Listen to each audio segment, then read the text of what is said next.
Election Day, and I noticed that there was some themes in there, and I was just wondering how important it was for you to put that in there, and was it difficult in this kind of film? Sorry, just ask that question again. I wasn't quite sure about it. It wasn't clear to me. The themes of suicide in the film. Yes. I was just wondering how important it was for you to include it in a film like this, which revolves around mental health, and whether it was difficult or not to put that in the film with the type of film it is, with the comedy, etc. No, I thought it was essential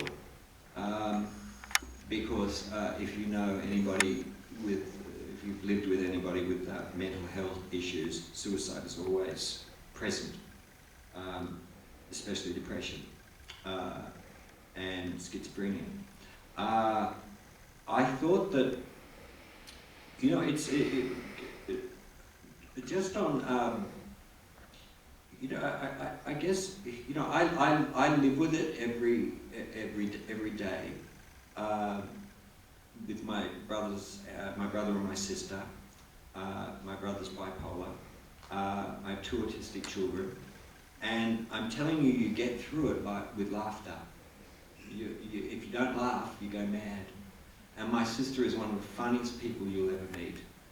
You know, on her medication, she's just hilarious. Off her medication, she's still hilarious, just in a different way.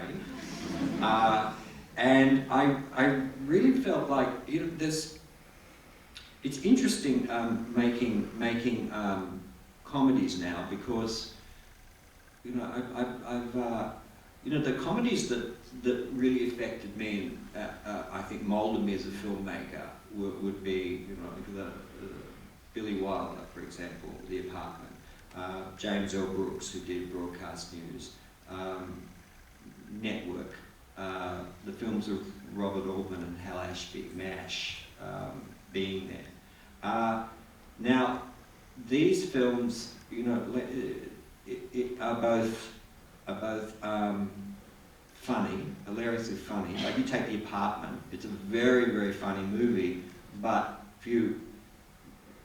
what you remember about it is, you know, it's about a guy who pimps his apartment out to get ahead in his job, and the girl he loves is being cheated on by his boss, and she attempts suicide.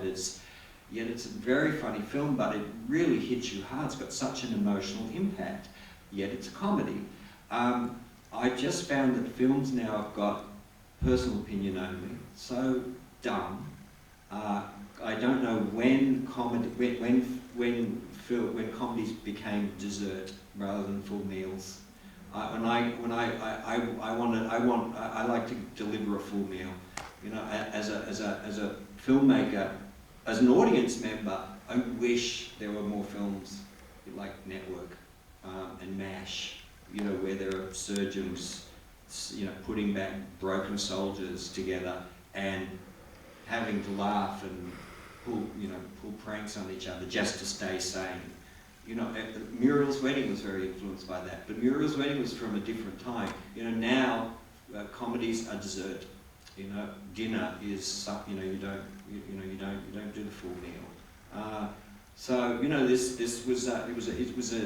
film was a challenge to get financed, and a challenge for me to pull off, because, you know, I just feel like